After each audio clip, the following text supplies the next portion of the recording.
Ya, provokasinya kan Rizik Syihab akan siap mengobarkan perang. Tentu saja kan di kubu yang lain terpancing untuk melakukan perlawanan. Menurut Kiai Marzuki, saya mau sampaikan nih kepada monyet yang sudah mendirikan ormas monyet dengan laskar monyet yang didukung oleh sejumlah jenderal-jenderal monyet, saudara. Ada oknum-oknum jenderal-jenderal monyet yang mendukung ormas monyet ini, saudara. Saudara, kami Putra Nusantara, kami menjawab tantangan Rizik Syihab pasca bulan Ramadan mengajak perang kepada. Saya mau sampaikan kepada mereka, sudahlah, capek kita. Kalian setiap hari menghina, memfitnah, memfitnah, capek. Kita perang aja deh. Kita perang aja. Saya siap untuk kobarkan perang melawan mereka dengan backingnya, sudah. Takbir. Umat Islam semua saya tanya, siap perang lawan gerombolan monyet? Takbir. Takbir. Takbir.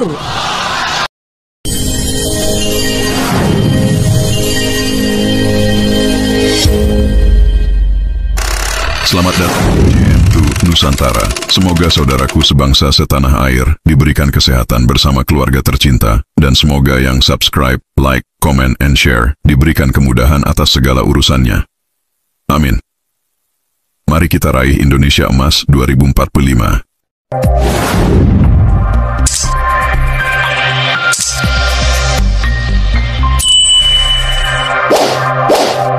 Assalamualaikum warahmatullahi wabarakatuh. Waalaikumsalam warahmatullahi wabarakatuh. Bismillah, alhamdulillah, assalatu wassalamu ala rasulillah, la hawla wa la quwata illa billah, ma ba'dah.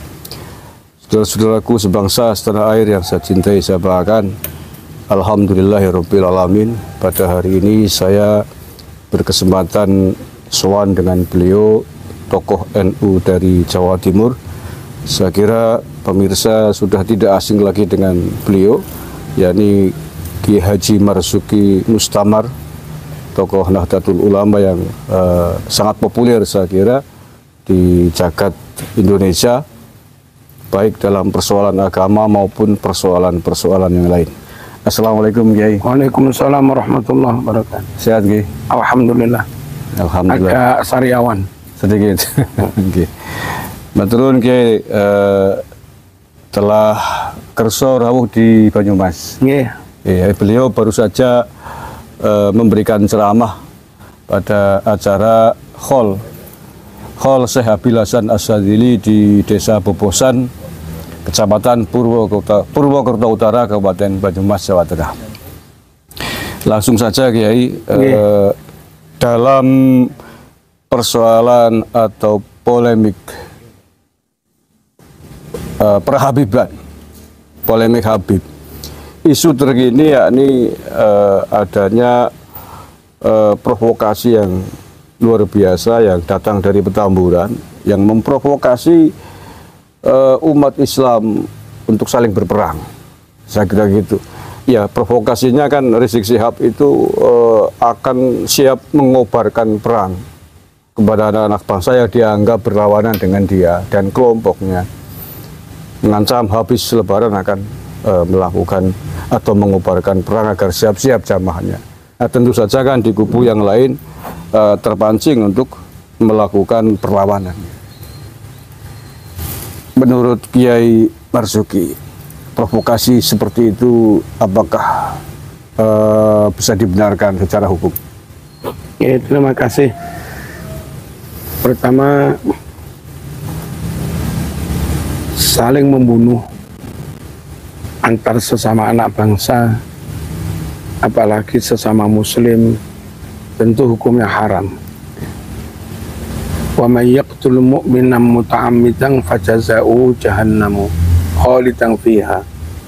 Siapa yang membunuh orang mukmin yang lain sengaja, maka balasan buat dia neraka jahanam selama-lamanya. Membunuh haram. Lalu kalau nggak ada bukti qat'i wadih wassoreh, orang lain itu boleh dibunuh, maka hukumnya tetap haram saling membunuh atau perang saudara.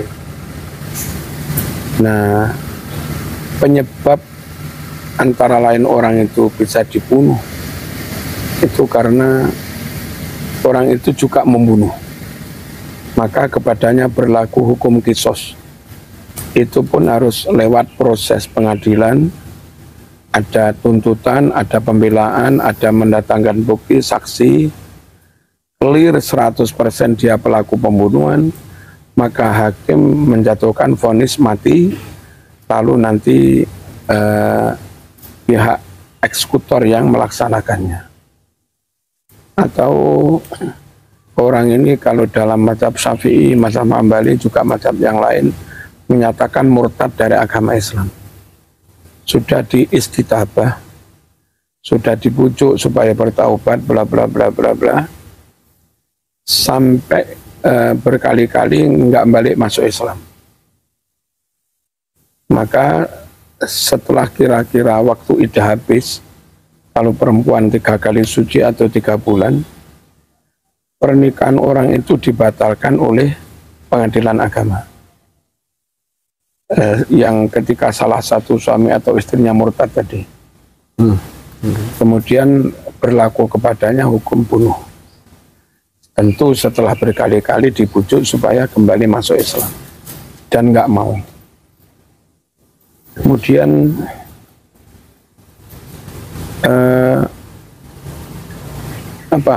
orang dibunuh karena orang itu melakukan perlawanan terhadap negara, namanya buhut, Makar. makar. Pemerintah ini sah, negara ini sah, kalau ada masalah bisa dimusyawarahkan, tapi kadang kelompok tertentu mereka memang berambisi akan mengambil alih kekuasaan. Bukan nawa itu baik untuk menjaga persaudaraan keutuhan negara. Terus daripada musyawarah mereka milih jalur berontak. Nah, perang saudara jadinya. Orang atau kelompok kayak begini menurut Quran si pemerintahan yang sah juga diperintahkan, direkomendasikan untuk melawan mereka, memerangi mereka. Nah, di luar penyebab yang qot'i, membunuh orang lain hukumnya tetap haram, termasuk masalah nasab. Masalah nasab itu kalau sampai difatwakan perangi mereka, bunuh mereka, atas syariat apa, atas dalil yang mana. Dan siapapun nggak peduli dia orang Arab atau orang Jawa, yang dawuh ayo diperangi, ayo dibunuh, dia menghadapi hisab dari Allah. Zaman tokoh masyarakat menginstruksikan bunuh perang saudara itu atas sunnah Rasul yang mana, atas hukum syariat yang mana, atas dalil yang mana. Kalau dalilnya karena orang yang beda dengan sampean dalam hal nasab, itu kamu hukum murtad. Mulai kapan beda pandangan tentang nasab dihukumi murtad? Terkecuali kalau fulan menjadi nasabnya Nabi, itu sudah qot'i, mujma' alaih, maklumun minaddin bidororo. Saya mengingkari Fatimah anak Nabi, itu menentang ijma' dan bisa murtad. Saya menentang Sayyidina Hasan Husain sebagai cucu Nabi, itu menentang ijma', bisa murtad. Karena keberadaan beliau sebagai keturunan Nabi itu nyata, qot'i. Saya menentang Imam Ali Zainul Abidin, Imam Bakir, Imam Ja'far Shadiq sebagai keturunan Nabi, itu bisa murtad.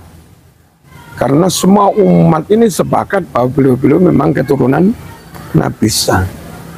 Tapi kalau zaman sekarang sudah berlaku 1446 tahun yang lalu, tanpa bukti buku nasab yang qot'i, tanpa bukti-bukti yang lain semisal tes DNA yang qot'i, apalagi perilaku moralitasnya, akhlaknya, juga enggak sejalan dengan orang yang sepantasnya ngaku keturunan Nabi. Lalu orang lain jadi ragu apakah orang itu benar keturunan Nabi. Nah, ketika umat itu mengatakan bukan keturunan Nabi karena enggak ada keqot'ian, tentu yang beda dengan zaman enggak diarani murtad, karena enggak menentang sesuatu yang mujma' alaih maklum biddarurah qot'i. Ini mohon semuanya harus mikir, ayo semuanya merujuk kepada dalil syariat. Jangan pakai emosi, jangan pakai nyuwun sewu fanatisme berlebihan. Besok dihisab. Setiap kata yang diucapkan apalagi oleh orang yang dianggap ulama, dihisab. Ma yalfidhu min qaulin illa ladaihi raqibun atid.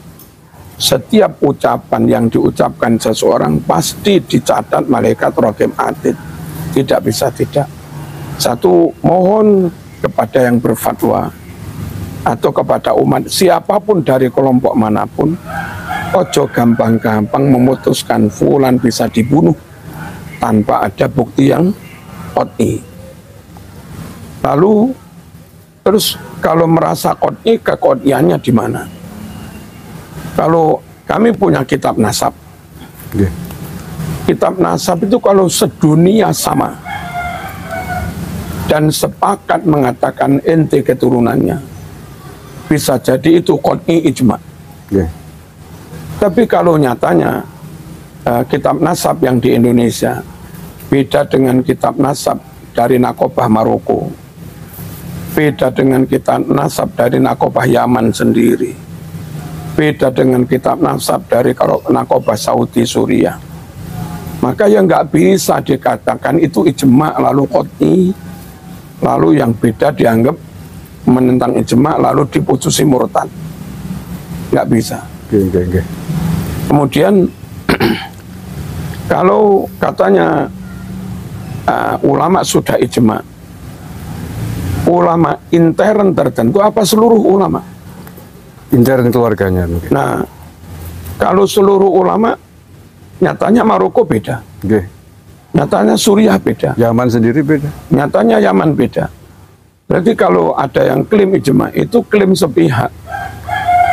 Ijma' kayak apapun kalau sepihak namanya bukan ijma'. Subjektif. Subjektivitas. Enggak qot'i. Kalau enggak qot'i ya enggak bisa, yang enggak sama lalu disebut murtad, kafir, halal darahnya. Mohon-mohon semuanya umat atau siapapun jangan sampai fanatisme itu mengalahkan syariat. Jangan sampai fanatisme mengalahkan dalil, besok dihisab. Lalu nyuwun sewu untuk memperkuat keqot'ian misalnya, apa salahnya dites DNA, apa salahnya uji forensik dan yang lain-lain. Kalau buku nasabnya beda-beda, bukti tes DNA tidak ada, hasil uji forensiknya juga tidak, lalu menganggap itu sudah qot'i, itu qot'i dari mana? Dasarnya apa? Dasarnya apa? Tidak bisa. Kemudian nyuwun sewu sampai istihza, kelompok yang ikuti itu monyet, kelompok yang ikuti itu PKI. Bahwa orang itu disebut PKI itu ada datanya. Dia hidup tahun berapa? Orang lahir tahun 60, PKI meletus tahun 65, orang itu masih umur 5 tahun. Mana mungkin orang umur 5 tahun disebut aktivis PKI. Apalagi si Ustadz itu lahir tahun 70 sekian. Buyar sudah PKI. Lalu orang itu dituduh jadi PKI. Mohon menvonis orang tanpa bukti ngawur, itu juga nggak benar. Dan kalaupun dengan vonis ini berhasil menframing, menang di framing, maka nyuwun sewu, ke depan ini nggak baik untuk Islam. Ini masuk data di medsos, masuk di digital, 50 tahun ke depan, cucu-cucu ini buka medsos, ya kan? oh ternyata fulan-fulan ini suka begini, fulan ini suka bohong. Nah, khawatir kami nanti non-muslim, Kristen atau apa, enggan masuk Islam, ragu akan masuk Islam, karena ketika mereka buka data digital, menemui orang-orang yang dianggap tokoh Islam itu suka bohong. Itu yang bahaya bagi masa depan Islam. Ojo syukur pengen menang framing, bahwa kebenaran faktual itu penting, kebetulan kebenaran verifikatif itu penting, kebenaran yang konkret itu penting, valid itu penting. Sehingga kalau tokoh-tokoh Islam atau yang ditokohkan Islam dalam jejak digital senantiasa berpegang harus sodik dan amanah, harus jujur, valid, kredibel, amanah. Maka sampai kapanpun orang di luar Islam menyalahkan Islam nggak bisa, meragukan kebenaran Islam nggak bisa, karena semua tokoh Islam berkomitmen haram, goro sak rambut aja haram, khianat sak rambut saja haram. Nah kalau kita suka pengen menang-menangan, menuduh orang saenake dewe tanpa bukti, tanpa fakta, sekali lagi ke depan ini nggak baik untuk Islam. Makanya Muhammad Abduh pernah bersinyalemen, al-Islam mahjubun bil muslimin. Islam itu malah terhijab, sulit dakwahnya diterima orang. Ya kadang karena perilaku umat Islam begini yang kurang ilmiah, ngawur. Jadi ayo jangan berorientasi sing penting menang, ojo. Ayo berorientasi nawa itu nyari kebenaran. Kalaupun akhirnya yang benar itu A dan kita salah, ya gentle kita akui kita salah. Mending kita ngakui kesalahan tapi akhirnya memihak pada kebenaran, daripada tetap merasa menang tapi ternyata ada di kebatilan. Imam Syafi'i kalau munazoroh, diskusi, debat, seminar, terus ternyata nyun sewu musuhnya ini kalah dan mengakui dengan gentle kebenaran Imam Syafi'i. Imam Syafi'i malah takut pada orang ini, dihormati sebegitu rupa. Orang ini wali Allah, di depan umum demi hak dia nggak malu mengakui kesalahannya. Berarti benar-benar orang ini nyari hak. Dulu itu akhlak orang munadharah itu kayak begitu. Jadi Imam Syafi'i malah hormat banget kepada pihak yang ngaku salah. Nah, perkara sekarang nggak begitu, berarti ada indikasi yang dicari bukan al-haq. Yang dicari adalah kemenangan, dan itu nun sewu, itu nafsu. Kepentingan. Itu kepentingan. Itu setan. Mohon jangan gampang menerima fatwa bunuh.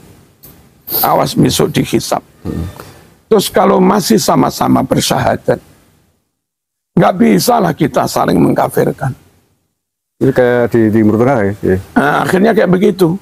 Ya dosa, ya remek, hancur. Yang membunuh dan yang membunuh takbir, yang dibunuh takbir. Yang membunuh muslim, yang dibunuh juga muslim. Yang untung barat, ambil minyaknya. Akhirnya yang garap minyaknya Aramco kalau di Saudi. Dan persentasenya untuk Amerika sekian persen. Betul. Dan provokasi itu Kiai, itu sangat berbahaya dan sudah menimbulkan reaksi yang sangat tidak produktif bagi persatuan. Sudah terjadi di Karanganyar, terjadi di Klaten, ada Mbah Mufid dipersekusi, di Cilacap juga. Semuanya pengikutnya yang menyuruhkan perang itu Kiai. Artinya kalau itu dibiarkan, niscaya akan terjadi hal-hal yang serupa di tempat lain. Nah, pihak-pihak yang merasa dituding PKI, dilecehkan atau dianggap halal darahnya, kan tentu tidak mungkin berdiam diri Kiai. Kan ada kewajiban membela diri juga kan Kiai. Walaupun kalau kemudian ini diladenin, ya resikonya pertumpahan darah sesama muslim itu Kiai. Nah, untuk mencegah itu, menghindari itu, mestinya negara itu kan bertindaknya. Kalau menurut kami waspada itu penting, bersiap-siap juga penting.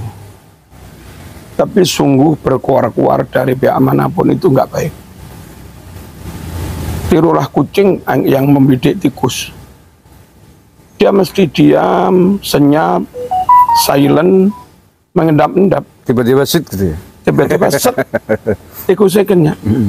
Santri bodoh, ono santri putri ayu, ngomong neng koncone, aku pengen cakui. Aku pengen cakui, pengumuman.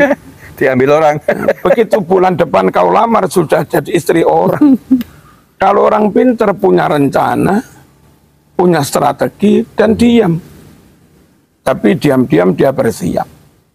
Nah, taf'us so'il, berupaya keras menolak, menghindarkan terjadinya kejahatan terhadap diri kita ataupun orang lain itu wajib. La dororo wala diror. Tapi sungguh bijaksana. Ono laler, ojo sampai digepuk karo linggis. Itu juga penting. Ojo sampai gara-gara laler, lamu mau gepuk karo linggis. Laler rung mesti kena, lamu rung mesti kena. Baduke nyonyor. Nah sungguh menjaga persatuan itu penting juga. Menjaga situasi kondusif itu penting juga. Tapi membela diri penting juga. Nah, itu tadi, tirulah kucing. Diam-diam kita punya kekuatan. Kalaupun latihan pun mungkin, saya nggak usah pakai identitas. Dan latihannya jam 1 malam di lapangan yang peteng-peteng. Tapi di pojok-pojok ya ada yang jaga. Dan sudah matur kepada aparat kami akan melakukan latihan apa. Nggak muncul di medsos, nggak muncul di mana-mana. Tahu-tahu di kanan kiri rumah Mbah Mufid sudah ada laskar-laskar. Tahu-tahu di kanan kiri rumah Gus Abbas ada laskar-laskar. Yang mungkin mereka itu sambil jualan cilok, sambil apa, dan seterusnya. Itu yang kami maksud, bersiap, oke, kuat, tapi ya silent. Nah kalau rame-rame, itu tadi, ditepuk wong liya. Tipek wong dia. Dan tentu ada aparat, ada hukum. Jangan sampai nggak koordinasi dengan aparat. Toh pada akhirnya yang berwenang menindak itu juga aparat. Terus Kiai, akhir-akhir ini kan khususnya PBI LS ya, di sejumlah wilayah bergerak melaporkan provokasi Rizik Syihab itu terkait provokasi perangnya itu, termasuk di Banyumas kita baru saja melaporkan kemarin, hari kemarin. Menurut Kiai gimana nih strategisnya?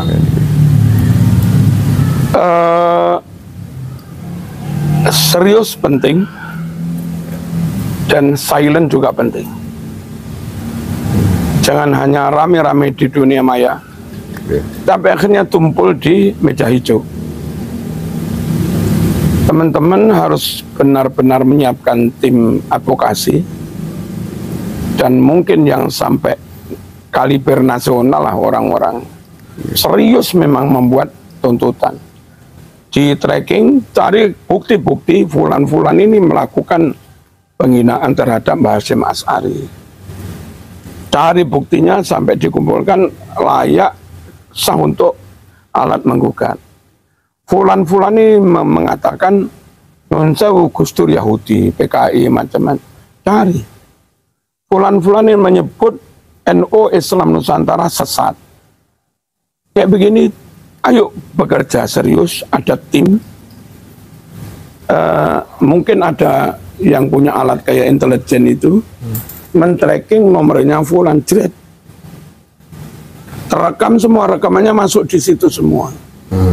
Dipilih-pilih, diverifikasi mana yang layak jadi bukti untuk dinaikkan pada gugatan. Harus ada tim seperti itu, kerja serius. Jangan sembarangan orang, mereka harus sekelas nasional. Nah, benar-benar dilakukan gugatan itu. Sehingga kita di bawah tetap tenang, menjaga pengajian, menjaga manakiban, menjaga kiai. Tahu-tahu diam-diam gugatan sudah diterima di pengadilan misalnya. Oke.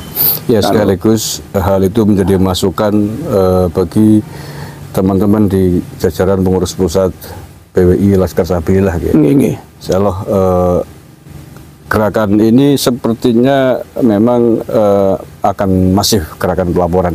Tapi saya sepakat.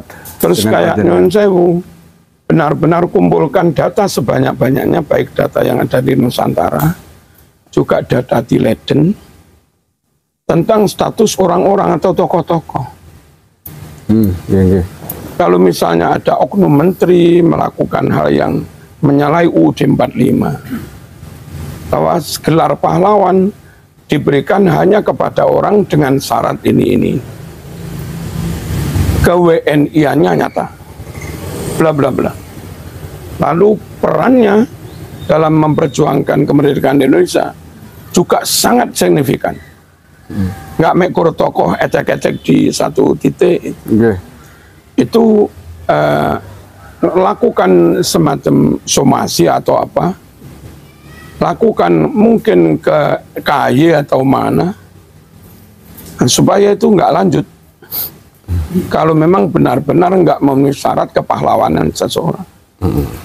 Kalau orang diajukan jadi pahlawan hanya karena keulamaannya, abai terhadap status WNI-nya, maka nun sewu, kenapa nggak Imam Syafi'i yang diajukan jadi pahlawan?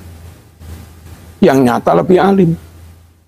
Kenapa nggak Imam Ghazali, Syekh Abdul Qadir Al-Jilani, Imam Asy'ari, Imam Bukhari? Kenapa nggak mereka yang diajukan jadi pahlawan? Kalau alasannya itu layak karena alim, karena dakwahnya. Pengikutnya banyak. Lebih banyak Imam Syafi'i pengikutnya. Ya, kalau alasannya hanya karena pengikutnya banyak, dia alim, ya kan? Ya. Terus kalau dia nyuwun sewu ulama dan di Indonesia pun punya murid yang banyak. Syekh Nawawi Al-Bantani kurang apa?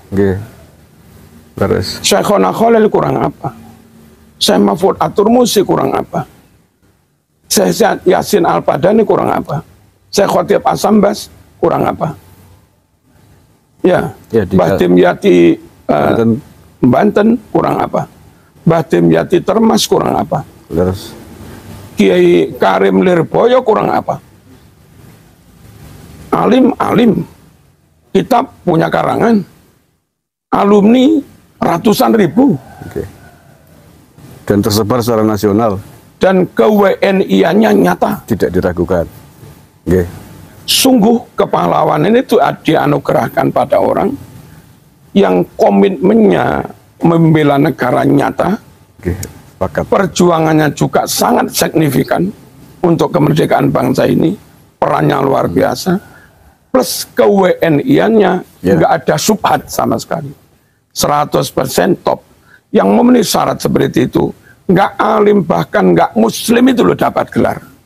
Kayak Yosudarso, kayak A.A. Maramis, kayak Ngurah Rai.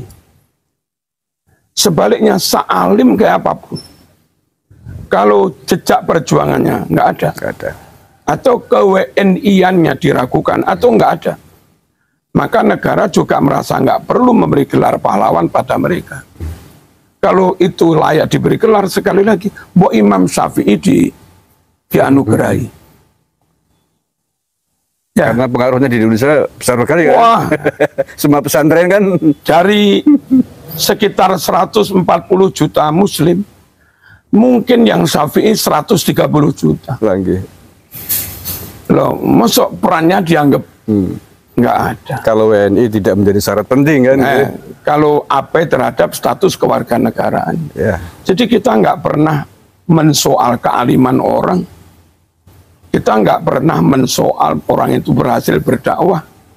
Bukan itu.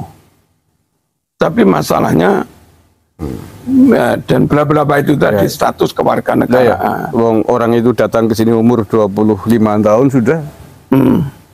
Masa dia nggak WNI? Dan hidup pada masa menjelang kemerdekaan. Tidak ada catatan tentang perjuangan melawan penjajah. Sampai dulu. Tapi tirosi kulo timbang rame-rame ya mengumpulkan data siapa yang memenuhi syarat jadi pahlawan, siapa yang nggak memenuhi syarat jadi pahlawan. Teman-teman dari PWI dan yang lain-lain, mungkin NU yang lain-lain, pondok-pondok yang memenuhi syarat kumpulin diajukan ke Mensos. Yang nggak memenuhi syarat oleh Mensos tetap diajukan, ya kita gugat di pengadilan. Saya kira langkah hukum itu lebih strategis. Setuju ya. Mudah-mudahan didengar oleh tim lawyer di PWI Pusat. Terakhir Kiai, terkait dengan tadi provokasi yang berbahaya, memecah belah sesama anak-anak bangsa, sesama umat muslim, sesama umat NU bahkan. Mungkin ada pesan atau rekomendasi dari Kiai Marsudi kepada aparat kepolisian agar itu tidak terjadi. Pertama kepada umat Islam secara umum, khususnya warga NU, jangan terprovokasi, jangan terpancing. Kita tetap tenang, TPQ tetap jalan, MI, diniyah, pesantren tetap jalan, pengajian-pengajian, tahlilan tetap jalan. Jangan sampai situasi atau isu-isu itu mengganggu tugas ini yang sangat mulia ini. Pertama, jangan terprovokasi. Yang kedua, bersiap-siap penting. Yang ketiga, jangan rame-rame. Terus yang keempat, mohon kepada pihak pemerintah, lewat manapun sudah, lewat kedinasan atau departemen yang memang bersinggungan langsung tentang ini, termasuk yang ngurusi purbakala sadarlah bahwa menjaga keaslian situs sejarah itu super penting. Bahwa makam Majapahit itu kayak begini, bahwa candi itu kayak begini, bahwa masjid kuno zaman peralihan transisi dari Hindu ke Islam itu ciri masjid itu seperti ini, ciri makam zaman transisi itu seperti ini. Sungguh itu penting sekali, jangan dirubah, jangan dicor, ditutup dengan yang aneh-aneh. Nanti kalau ini tetap punya bukti kepurbakalaan yang asli, 1000 tahun ke depan, bangsa ini tetap punya bukti itu, maka bangsa manapun, bangsa Eropa, bangsa Cina, bangsa Yaman, yang akan klaim ini negara nenek moyang kami, ini negara kami, mereka nggak bisa klaim. Kita punya alat bukti yang masih asli. Dan ketika itu dijual, ditukar dengan Maisan baru, dengan Nisan baru yang tidak asli, lalu nisan yang asli itu disimpan, suatu saat dipasang ke makam palsu, menjadi seolah-olah asli kan? Seolah-olah asli, maka itu bisa menjadi alat klaim oleh bangsa lain bahwa yang pertama masuk berdakwah di sini itu nenek moyang kami. Negeri ini, tanah air ini kami yang lebih berhak. Nah itu bahaya banget. Sepertinya itu sudah berlangsung ya. Wallahualam, tapi mohon aparat mengerti itu. Panjenengan jangan hanya menikmati gaji atau jabatan. Betul ya. Kasihanilah kepada anak cucu yang ke depan kehilangan alat klaim itu. Fenomena nisan hilang sudah banyak ditemukan. Fenomena makam palsu sudah banyak ditemukan. Ini kan sama dengan panjenengan tadi. Dan jangan biarkan kami harus berjuang berjibaku sendiri. Ketika terjadi eskalasi lebih besar, lalu kami ditangkap. Itu yang kita khawatirkan ya. Kami nggak melawan kedoliman, kepalsuan nggak mungkin. Tapi ketika kita melakukan itu kadang juga khawatir dipersalahkan. Ya, kita khawatir bukan karena takut, tetapi nasib bangsa ke depan. Nah ya, jadi orang-orang yang kenceng ini dikandangkan, akhirnya pihak lain leluasa sudah. Mohon sekali. Terus sejarah bangsa, segeralah negara ini lewat dinas apa, kementerian apa, resmi membuat pernyataan dengan lembar negara resmi. disimpan di perpus nasional atau disimpan di istana lah, bahwa lagu Indonesia Raya pembuatnya ini titik. Biar tidak diklaim Merah Putih pembuatnya perancangnya ini titik. Klaim manapun yang nggak sama dengan ini, wani-wani klaim ajukan ke pengadilan. Sepakat nih Kiai. Lambang Garuda ini, dan segera tanda tangan resmi didok oleh presiden. Itu penting sekali. Kalau nggak segera dilakukan, ribut di bawah ini. Yang beberapa rakyat khawatir klaim itu hilang, diklaim orang lain, bukti itu hilang. Sementara maaf-maaf, yang berkuasa, berwenang untuk ambil keputusan, masih diam. Apalagi terus malah akan memberi penghargaan kepada kelompok yang masih dipertanyakan berhak apa enggak mendapat penghargaan itu. Nah, ini yang kami mohon, dan monggo lenggah bersama. Lenggah bersama kita menginventarisir masalah. Masalah pemalsuan makam. Masalah pemalsuan hal yang terkait dengan sejarah nasional. Pemalsuan ajaran. Pemalsuan cucu Nabi penting ya? Iya, pemalsuan nasab. Pemalsuan nasab. Karena ada lembaganya masalahnya di sini. Lalu di situ ada intelijen, ada ahli DNA, ada pihak-pihak yang ngumpulin kitab nasab seambrek dari seluruh dunia. Ada yang pinter uji forensik untuk mengetes kertas ini asli apa enggak. Lalu itu resmi di-SK oleh negara.